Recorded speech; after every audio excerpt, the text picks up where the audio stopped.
কোনো প্রশ্ন নয়, নো কোয়েশ্চেনস, কোনো প্রশ্ন নয়। বিরোধীদের অনেকে কটাক্ষ করে বলেন, সোনার কেল্লা ছবিতে লালমোহন বাবুর এই সংলাপ মুখ্যমন্ত্রীর বড়ই প্রিয়, কারণ তিনি শুধু চান আনুগত্য, প্রশ্নহীন প্রতিবাদহীন আনুগত্য। আর প্রতিবাদের সামান্য শিখা দেখতে পেলেই যেন তেন প্রকারে তা চাপা দিতে শুরু হয়ে যায় চূড়ান্ত তৎপরতা। অস্ত্র হতে পারে মিথ্যে অপবাদ কিংবা কুৎসা, অন্তত এমনটাই অভিযোগ বিরোধীদের। রাজাবাজার সায়েন্স কলেজের সংঘর্ষের ঘটনায় সূর্যকান্ত মিশ্রের অধ্যাপিকা কন্যা রোশনারা মিশ্রকে মিথ্যে মামলায় ফাঁসানোর অভিযোগ ঘিরে বিরোধীদের এই দাবি আরও জোরালো হয়েছে। অধ্যাপিকা রোশনারা মিশ্রর বিরুদ্ধে চুরি, গুরুতর আঘাতের মতো জামিন অযোগ্য ধারায় মামলা পর্যন্ত রুজু করা হয়েছে। কিন্তু তাৎপর্যপূর্ণ বিষয় হল, সূর্য তনয়ার দাবি ঘটনার সময় তিনি রাজাবাজার সায়েন্স কলেজে উপস্থিতি ছিলেন না।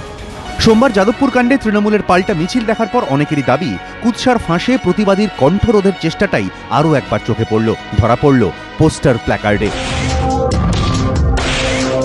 মিছিলে একাধিক পোস্টারে স্লোগান ধরা পড়ল একটাই বিষয়, মদ গাঁজা চরস বন্ধ, তাই কি প্রতিবাদের গন্ধ? এই স্লোগান যাদবপুরের ছাত্রদের মাদকাসক্ত বলে দাগি করে দেওয়ার চেষ্টা ছাড়া আর কিছুই নয় বলে দাবি অনেকেরই। তবে তাতে দেশের প্রথম সারির বিশ্ববিদ্যালয়ের ছাত্রছাত্রীরা একটুও অবাক নন। উল্টে তারা বলছেন, এটা তো তৃণমূলেরই ট্র্যাডিশন। 3 বছর ধরে তো বিপাকে পড়লে এভাবেই শাসক দল বারবার মিথ্যে অপবাদ দিয়ে প্রতিবাদীদের কণ্ঠরোধ করেছে। সেই নিদর্শনও রয়েছে ঝুড়ি ঝুড়ি। কামদুনিতে মুখ্যমন্ত্রীকে কাছে পেয়ে সাধারণ গৃহবধূ টুম্পা মৌসুমী যখন সুবিচারের আশ্বাস চান, তখন মুখ্যমন্ত্রী আগে পিছে না ভেবে তাদের মাওবাদী আখ্যা দেন। ভাঙড়ে তৃণমূল নেতা আরাবুল ইসলামের বিরুদ্ধে এফআইআর করলে সেই নিগৃহীত অধ্যাপিকার বিরুদ্ধে পাল্টা ঠুকে দেওয়া হয় বাড়ি ভাড়া সংক্রান্ত মামলা। ভাঙড়ে রেজ্জাক মোল্লার ওপর হামলার পর সেই রাতের মধ্যেই থানায় রেজ্জাকের বিরুদ্ধে দায়ের হয়ে যায় পাল্টা মামলা। অম্বিকের শিলাদিত্যদের সংগঠন আক্রান্ত আমরা সভা করে সরকারের সমালোচনা করলেই রাতের অন্ধকারে তাঁদের ওপর চড়াও হয় দুষ্কৃতীরা। ধূপগুড়িতে তরুণীর খুন ও ধর্ষণের অভিযোগে শাসক দলের সদস্যের নাম ওঠার পরই তাঁর পরিবারের বিরুদ্ধে রাজনীতি করার পাল্টা অভিযোগ তোলা হয়।